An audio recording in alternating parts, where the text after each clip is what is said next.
हाय Shivani hair. आज का जो हमारा टॉपिक हमारा है वो रिसेशन है।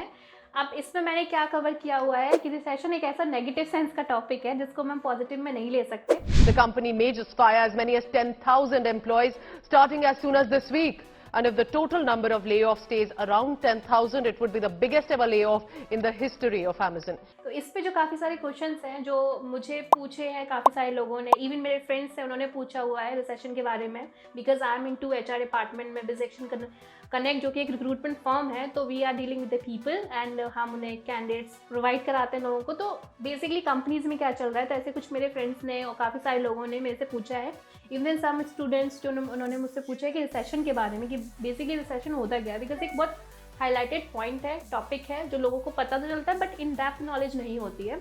तो उसी टॉपिक को लेके मैं आज ये वीडियो पूरा हम कवर करने वाले हैं उस टॉपिक को लेके। तो पहले हम स्टार्ट करते हैं। कुछ क्वेश्चंस हैं जो मैंने नोट किया हुआ है अपने पास, उन क्वेश्चंस के मैं आंसर देती जाऊंगी। उस क्वेश्चन को मैं इन डिटेल आपको बताऊंगी कि क्या एग्जैक्टली उनका मतलब है, क्या उनका मीनिंग होता है। So let's start the video now. तो जो पहला टॉपिक है कि सबसे पहले कि what is the meaning of recession. तो रिसेशन होता क्या है। तो बेसिकली रिसेशन अब ये टॉपिक जो है रिसेशन हो गया, हिंदी में अगर हम इसको बोलते हैं मंदी। मंदी इन सेंस कि जब आपकी किसी कंट्री, किसी भी कंट्री के बारे में, कंट्री आपका जो चलता है वो चलता है आपका बिजनेस से। तो जब किसी कंट्री में बिजनेस में या आपका डाउनफॉल आ रहा होगा या बिजनेस में आपकी कमी आ रही होती है, उस केस में आपकी जो बिजनेस और जो इंडस्ट्री है दे आर लाइक उनका डाउनफॉल आ रहा होता है, तो उस केस में वहाँ पे रिसेशन का टाइम आ जाता है। बेसिकली उनकी GDP जो होता है और जो चीज़ें होती हैं जो उनके बिजनेस को रन कर रही होती हैं वो सब डाउनफॉल, उसमें सब प्रॉब्लम आती है। उस केस को हम यहाँ पे बोलेंगे उस कंट्री में रिसेशन आ गया। कि रिसेशन के टाइम पे अब हम इसे कैसे कनेक्ट करें कि ले ऑफ से, उस टॉपिक पे भी मैं आऊँगी। तो रिसेशन बेसिकली यहाँ पे जिसको सिंपल वर्ड में बोले ऐसे मंदी कहते हैं। अब मैं आपको इंग्लिश में इसका ट्रांसलेट करके बता देती हूँ।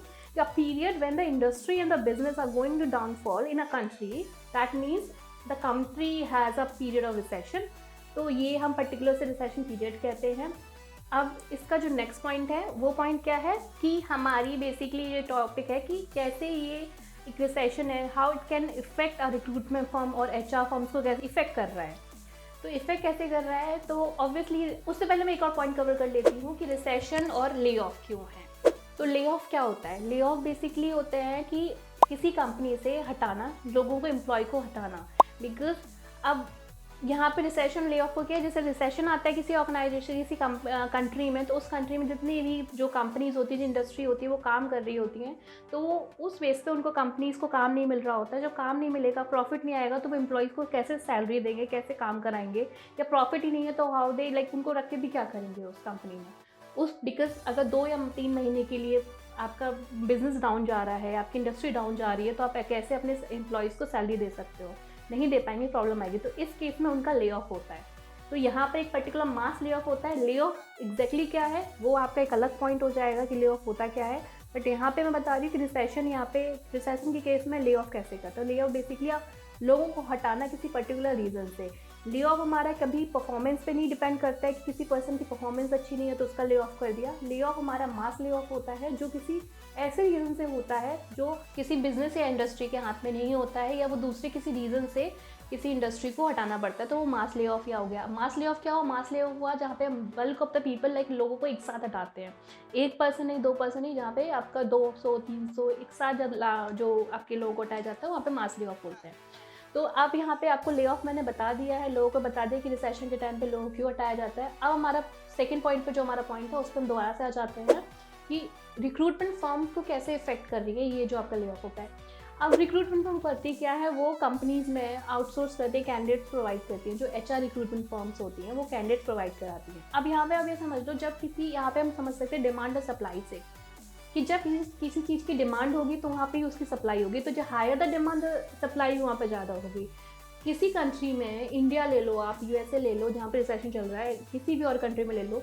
USA अगर मेरा client example, I am from a recruitment form, जो बिजेक्शन कनेक्ट है रिक्रूटमेंट फॉर्म है। तो अगर मेरा कोई क्लाइंट है USA में, इंडिया में, तो ABC कोई क्लाइंट है, ABC क्लाइंट वो मेरा अगर हायर कर रहा है तो वहाँ पे डिमांड है, तो डिमांड होगी तो सप्लाई भी होगी। तो सेम पे में चल रहा है, higher the demand higher the supply. अब ऑर्गेनाइजेशन से, जो ABC ऑर्गेनाइजेशन है वो क्लाइंट्स को या कैंडिडेट्स को हटा रही है, जो एम्प्लॉयज़ को हटा रही है, तो ऑब्वियसली जब हटा रही है तो वो हम मुझे सब डिमांड ही नहीं होगी उसकी, जब डिमांड नहीं होगी तो सप्लाई नहीं होगा।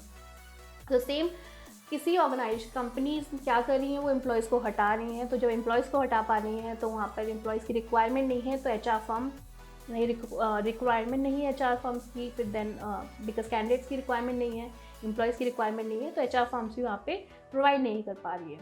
तो बेसिकली रिसेशन एचआर फर्म्स को इस तरीके से इफेक्ट कर रहा है क्योंकि एचआर फर्म्स डिपेंड करती है कैंडिडेट्स के ऊपर और क्लाइंट की नीड के ऊपर कि उन्हें कितने एम्प्लॉयज़ चाहिए। अगर हम बात करेंगे रिक्रूटमेंट फर्म में भी ले ऑफ्स हो रहे हैं, बिल्कुल रिक्रूटमेंट फर्म्स में भी ले ऑफ्स हो रहे हैं, वो भी लोगों को निकाल रहे हैं क्योंकि जब वहाँ पे क्लाइंट रिक्वायरमेंट नहीं देगा, एम्प्लॉयज़ की डिमांड नहीं होगी, तो रिक्रूटमेंट फर्म भी किसके लिए हायर करेगी। तो ले ऑफ जो हो रहे हैं बेसिकली हर एक इंडस्ट्री में हो रहे हैं because of the dependency. IT service client पे डिपेंड करता है, क्लाइंट किस पे डिपेंड कर रहा होता है, क्लाइंट किसी और क्लाइंट पे डिपेंड कर रहा है, तो डिपेंडेंसी जहाँ जहाँ रहेगी लोगों की डिमांड जितनी डाउन होती जाएगी, सप्लाई भी वहाँ पे डाउन होती जाएगी। तो बेसिकली ये था यहाँ पे मतलब। अब डिसेक्शन कनेक्ट कि क्या है कि ऐसे कर रहे हैं, तो अब क्या है जो ले ऑफ बेसिकली हो रहे हैं वो ऐसी कंपनीज से हो रहे हैं जो जाइंट कंपनीज हैं, जो जैसे मैं ले लूँ नाम, कुछ नाम ले सकती हूँ मैं, जैसे हो गया अमेजन बहुत फायर कर रहा है, कल एक नया पॉइंट आया H&M जो H&M ने भी काफ़ी फायर किया। तो जहाँ पर लोगों के जो एम्प्लॉयज़ हैं बहुत सारे उनके बल्क में एम्प्लॉयज़ होते हैं, उनको फायर किया जा रहा है। जो मिड साइज क्लाइंट है, छोटे क्लाइंट हैं, वो उन्होंने अपना जो ऑलरेडी जो एम्प्लॉय स्ट्रेंथ होती है वो इतनी रखते हैं कि इन केस अगर कभी कुछ ऐसा होता है तो जितने एम्प्लॉयज़ हैं वो उनको ही फीड कर पाएँ, वो उनको ही सैलरी दे पाएँ। इस केस में वो हायर ज़्यादा एम्प्लॉय करेंगे ही नहीं। जब ज़्यादा हायर एम्प्लॉय नहीं करेंगे तो उसमें उनका काम चल रहा है, तो उनको एक प्रॉपर सैलरी एंड टाइम पे सब कुछ हो रहा होता है। तो जो भी ले ऑफ्स एंड ऑल हो रहे हैं वो ज़्यादातर ऐसी कंपनीज में हो रहे हैं जो काफ़ी बड़ी कंपनीज हैं, जो मैं बोलूँ जैसे आपका मेटा हो गया, फेसबुक, आपका अमेजन हो गया, H&M हो गया, काफ़ी सारी कंपनीज हैं, जो बायजूस भी बहुत फायर कर रहा है। तो ये सारे आपके जो कंपनी ऐसी है जो मास हायरिंग करती है, वो फायरिंग भी इसी बेसिस में करती है। देन हमारा न्यू पॉइंट है जो नया क्वेश्चन था उसका, देन इंडिया और यूएस का इन्फ्लेशन रेट क्या है। इंडिया और यूएस में मैं पहले यूएस का स्टार्ट करूँगी कि इसका इन्फ्लेशन रेट क्या है। आज की मैं बात कर रही हूँ कि आज जब मैं वीडियो बना रही हूँ उस दिन क्या है, तो उसका 7.75% है। जो हमारा लास्ट मंथ था 8.20। मैं ये फिगर्स जो बात कर रही हूँ सारे इंटरनेट की फिगर्स हैं जो मैंने उठाए हैं, जहाँ से मैंने रिसर्च किया उन सारे फिगर को लेके मैं आई हूँ। देन लास्ट मंथ इसका 8.0 था और जो लास्ट ईयर था वो 6.22% था। तो अभी क्या चल रहा है, अभी चल रहा है 7.75%। ये हमारा यूएसए मार्केट की मैं बात कर रही हूँ जहाँ इन्फ्लेशन रेट है इसका। देन मैं बात करती हूँ इंडिया का कि इंडिया में इन्फ्लेशन रेट क्या है। इंडिया का जो अभी इन्फ्लेशन रेट है दैट इज 6.77%। तो अगेन मैं इसको बोलूँगी कि यूएसए का है, अगर मैं आज की बात करूँ that is 7.75% and the India is 6.77%। USA में ज़्यादा इन्फ्लेशन रेट, इंडिया में कम है एज कम्पेरेटिव अगर हम देखें तो। देन हमारा इसका पॉइंट है कि अब मैंने यहाँ पे कुछ इंडस्ट्री ऐसी निकाली हैं कि अगर आप लोग किसी पर्टिकुलर इंडस्ट्री में हो, आपको जानना हो कि किस किस इंडस्ट्री में क्या ले ऑफ हुए हैं, तो उसके लिए मैंने एक फिगर निकाला है कि मैं यहाँ पे इंडस्ट्रीज लूँगी, उन इंडस्ट्री के नाम बताऊँगी और उसमें जो ऐसी कंपनीज हैं जो मास हायरिंग करती हैं उनके नाम बताऊँगी कि उन्होंने कितने एम्प्लॉयज़ को ले ऑफ किया। सो भी जो डेटा मैं आपको बताने जा रही हूँ वो डेटा अप्रॉक्सीमेटली आपका डेटा है, वैसा वो एकदम करेक्ट फिगर नहीं हो सकता है, बट हाँ नियर बाय डेटा है, सारा डेटा आपको इंटरनेट में मिल जाएगा। तो पहले मैं एडटेक इंडस्ट्री से निकालती हूँ। एजुकेशन सबको पता है एडटेक इंडस्ट्री में कौन सा है, बायजूस, राइट। बायजूस में आपके कितने एम्प्लॉय ले ऑफ हुए हैं, 2500 एम्प्लॉय को फायर किया गया है। देन हम बात करते हैं वेदांतु की। वेदांतु में आपका जो रेट है वो 625 है। देन अन अकेडमी की बात करें 350। सबसे ज़्यादा अगर हम एडटेक में बात करते हैं तो एडटेक में कौन सबसे ज़्यादा ले ऑफ हुए हैं, बायजूस में। इसमें 2500 जितने हमारे 2500 लोगों को फायर किया गया। देन हमारे हम बात करते हैं ई कॉमर्स वेबसाइट में। जो ई कॉमर्स वेबसाइट है तो अमेजन तो हर जगह नाम उसका आ रहा है। अमेजन ने अपनी हिस्ट्री में सबसे ज़्यादा फायर किया है, इससे अमेजन ने इतने फायर नहीं किया है जितने पहली बार उसने फायर किया है। तो अमेजन का जो नंबर है 10,000 एम्प्लॉयज़ को उसने फायर किया है एंड प्लानिंग की और भी फायर कर सकते हैं। इंडिया में भी बहुत सारे लोगों को फायर कर रहे हैं अमेजन। तो देन उसके बाद आप लेते हैं ब्लिंकिट आपको पता ही है कि क्या होता है, ग्रॉसरी के लिए है। नंबर इज़ 1600 लास्ट वन उड़ान करके है जिसका है 350। तो ये सारा डेटा हमने इंटरनेट से निकाला है कि इंटरनेट पे जो फिगर्स का अमाउंट लिखा हुआ है वही मैंने आपको बताया। अब उसकी बात करते हैं हम इंटरनेट बेस्ड कंपनीज की बात करें। सोशल मीडिया जो कंपनीज होती हैं, जैसे कि हम ले सकते हैं जो सोशल मीडिया साइट्स पे बात होती है, जैसे फेसबुक मेटा जिसे बोलेंगे, उसने किया है 11,000 पे किया है इसने। देन ट्विटर का है 37,000। ट्विटर का तो अलग ही केस हो गया है कि क्या हुआ है, ट्विटर सबसे ज़्यादा हुआ है, 37,000 उसमें किया हुआ है। देन हम आईटी कंपनीज़ की बात करें तो आईटी को सारे मैंने जैसे कंपनीज़ ली है ना, वो सारी ऐसी कंपनीज़ ली हैं जो आपकी जॉइंट कंपनीज़ हैं जिनमें लोग जॉब के लिए अप्लाई करना चाहते हैं, वो सारी कंपनीज़ ली हैं। तो आईटी कंपनीज़ में हमारा आ जाता है माइक्रोसॉफ्ट के 1000 है, ज़्यादा नहीं है इसमें, पर 1000 भी एक नंबर होता है। देन आपका हम लेते हैं रिटेल में, तो रिटेल का मैंने कल ही मेरे पास न्यूज़ आई है, तो मैंने सोचा इसी टॉपिक पे वीडियोस बनाते हैं। तो हमारा है पहले H&M हो गया, H&M पे हमारा 1500। तो ये कल आप इस न्यूज़ को देख सकते हो, आपको आप इंटरनेट पे सर्च करोगे आपको फिगर मिल जाएगा। तो मैंने इंडस्ट्री के नाम बता दिया आपको, मैंने 5 इंडस्ट्री ली है। पहली ली थी मैंने एडटेक इंडस्ट्री से, सबसे टॉप की मैंने बताऊँ तो बायजूस है। देन अगर मैं बात करूँ ई कॉमर्स इंडस्ट्री की, तो ई कॉमर्स में हमारा हो जाएगा अमेजन। देन हमारा जो इंटरनेट बेस्ड है सोशल मीडिया, उसमें ट्विटर जिसके 37,000 है, एंड द आईटी कंपनी है माइक्रोसॉफ्ट 1000 एंड रिटेल में 1500। अब हमें से विनर बोले कि किसी को ज़्यादा ले ऑफ किया है, दैट इज़ ट्विटर, 37,000 विनर है ये। उसके बाद हम बात करते हैं कि कुछ और भी लॉस मेकिंग कंपनीज हैं जिनके बारे में हम बात करेंगे, जो मैंने ऐसे ही रैंडमली उठाया हुआ है, कोई इंडस्ट्री वाइज मैंने डिवाइड नहीं किया है। मैं नाम बता देती हूँ। फ्लिपकार्ट है, इनको लॉस हो रहा है। जब लॉस होगा किसी कंपनी को तो ऑब्वियसली वो अपने एम्प्लॉय को कैसे पे करेगा, कैसे सैलरी देगा, उस केस में फायर करते जाते हैं। तो हम जैसे बात करें, फ्लिपकार्ट हो गया आपका, फ़ोनपे हो गया आपका, पेटीएम हो गया। पेटीएम को हुआ है 1710 करोड़ रुपए का नुकसान, इतना पेटीएम को है। स्विगी को हुआ है 1617 एंड 1617 करोड़ का। अनअकैडमी को हुआ है 1537 करोड़ का, एंड ओयो को हुआ है आपका 3944 करोड़ का। लॉस मेकिंग कंपनीज हैं 2022 में ये सारी। तो ये इनमें जो आप अगर जॉब करते हो, अभी हुआ नहीं है, जैसे ओयो होगी तो होगा सब में लॉस, इतना मेरे को लगता है, हो भी नहीं सकता भी नहीं है। तो बेसिकली ये है। देन हम बात करते हैं कि जो कुछ क्वेश्चंस ऐसे हैं जो रिसेशन पे बेस्ड हैं, छोटे मोटे क्वेश्चंस हैं। तो अब क्या है कि कैसे हम अपनी जॉब बचाएं, लाइक रिसेशन का टाइम है, कैसे हमें काम करना है। तो इसमें सब लोग ये पूछ रहे थे how can we save our jobs in recession time. अब कैसे जॉब को हम सेव कर सकें। अब देखो, जो कंपनी निकाल रही है मास्क है, उसमें तो आप कुछ नहीं कर सकते, पर आप कैसे इसके लिए रेडी रहो। अगर ले ऑफ हो भी रहा है, जैसे आप मेटा में जॉब करते हो, फेसबुक में जॉब करते हो, तो आपने अच्छा खासा अर्न किया होगा। अमेजन में जॉब करते हो, आपको बहुत अच्छी, आपकी जब जॉब चल रही होगी, आपने बहुत कुछ अच्छा अर्न किया होगा। अब उस टाइम को आप, ऐसा तो नहीं है कि दोबारा से हायरिंग नहीं होगी, दोबारा से आप ज्वाइन नहीं कर सकते, ऐसा बिल्कुल नहीं है। अच्छा टाइम, बुरा टाइम आता है तो अच्छा टाइम भी आता है। तो अब आप अच्छे टाइम का वेट करो, पर उस जो बुरे टाइम है ना, उसको कैसे लड़ना है, उससे कैसे तैयार होना है। तो बेसिकली इसमें ये कुछ पॉइंट्स हैं। तो पहले क्या करना है आपको कि आपको जितने जो अपने जो पेमेंट्स एंड ऑल हैं उनको मैनेज करना है। जो अपनी फाइनेंशियल, जैसे अगर किसी एक पर्सन है जिसको फायर किया गया है, उस पर्सन को, जो मैं नॉन ही पर्सन है, उसको फायर किया गया, तो वो मुझसे बात करता है, शिवानी मैं कैसे मैनेज करूँ यार, मेरे साथ तो ये दिक्कत हो गई।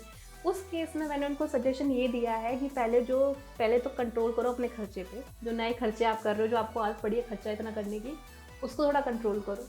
जो आपके ऐसे हैं जहाँ पे आपके अननेसेसरी एक्सपेंस आपको लगते हैं कि नहीं यहाँ पे ज़रूरी नहीं है, उनको कंट्रोल करो।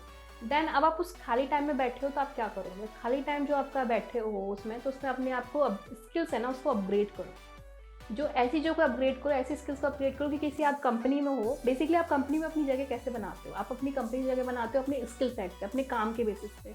तो आप ऐसे स्किल सेट अपने में अचीव कर लो, आप ऐसे इतने सारे स्किल सेट पर काम करो कि आपको निकाल ही ना सके कभी कोई कंपनी, क्योंकि ये ले ऑफ तो आज नहीं कल भी होंगे। उस केस में आप कल के लिए कैसे रेडी हो, कल के लिए ऐसे रेडी हो कि अपने आप के जो स्किल्स हैं उनको अपग्रेड करते जाओ, अपनी जो नॉलेज है उसको एनहेंस करते जाओ। किसी एक उस पर मत बैठो कि अगर मुझे यही काम आता है तो मैं यही करूँगा। आप और भी चीज़ों में अपग्रेड कर सकते हो। तो जितने ज़्यादा चीज़ों में आप अपग्रेड रहोगे, आपको रिप्लेस करने वाले लोग भी कम होंगे, या कोई होगा ही नहीं रिप्लेस करने वाला। ठीक है। देन उसके बाद आपकी जो अगेन वही वाला पार्ट है, फिनेंशियल प्रायोरिटीज़ जो हों आपकी, उनको मैनेज करो। जो आपको लगता है कि पहले मुझे इनमें इन्वेस्ट करना चाहिए, उनको इन्वेस्ट करो, rather than investing on such thing which is not actually required, उनमें नहीं इन्वेस्ट करना चाहिए। तो उसके बाद था कि आपकी जो फाइनेंशियल सिचुएशन है उसको आप एक सेम कैटेगरी में लेके जाओ। बेसिकली आपको यही है, सारा फाइनेंशियली बोला गया। माइंड सेट अपना शांत रखो, अपनी बुक्स पे थोड़ी जो मोटिवेशनल बुक्स हैं उनको पढ़ो और उन पे ध्यान दो और टाइम कटने दो। दोबारा से हायरिंग आएगी, आप दोबारा से जॉब ज्वाइन कर लोगे, बिकॉज आप सेलेक्टेड थे ऑलरेडी, तो आप दोबारा भी हो जाओगे। तो ये सारे हमारे पॉइंट्स थे, तो जिसको मैंने कवर किया है। अब मेरा ओवरव्यू क्या है, बेसिकली माय ओवरव्यू है कि दिसंबर है आपका, जनवरी ये आपका रहेगा ऐसे ही। दिसंबर और जनवरी के फेब में दोबारा से हायरिंग स्टार्ट हो जाएगी। तो आई डोंट थिंक सो कि लोगों को चिंता करने की इतनी ज़रूरत है। ऑब्वियसली है, ज़रूरत है, जिनको निकाला गया है, जिनका ले ऑफ है, उनका बहुत दिक्कत है, फाइनेंशियल प्रॉब्लम है, but we have to maintain the things. Like हमें उस पर्टिकुलर टाइम पे हमें खुद ही देखना पड़ेगा कि कैसे हम अपनी फाइनेंशियल कंडीशन को स्ट्रॉन्ग रखें या उसको डाउन ना जाने दें। अगर अपनी हो रही है तो उसे डाउन भी ना जाने दें। उसमें मैं क्या करना है, उसमें वही जो मैंने बताया था कि अपने फाइनेंशियल बेसिकली जो प्रायोरिटीज़ हैं वो मेंटेन करो, चीज़ों को मेंटेन करो। तो ये मेरा ओवरव्यू है। बट अगेन अब ये मुझसे कोई पूछेगा क्या ये लंबे टाइम तक रहेगा? नहीं, ये लंबे टाइम तक नहीं रहेगा। 2019 में भी आया था, 2009 में भी आया था।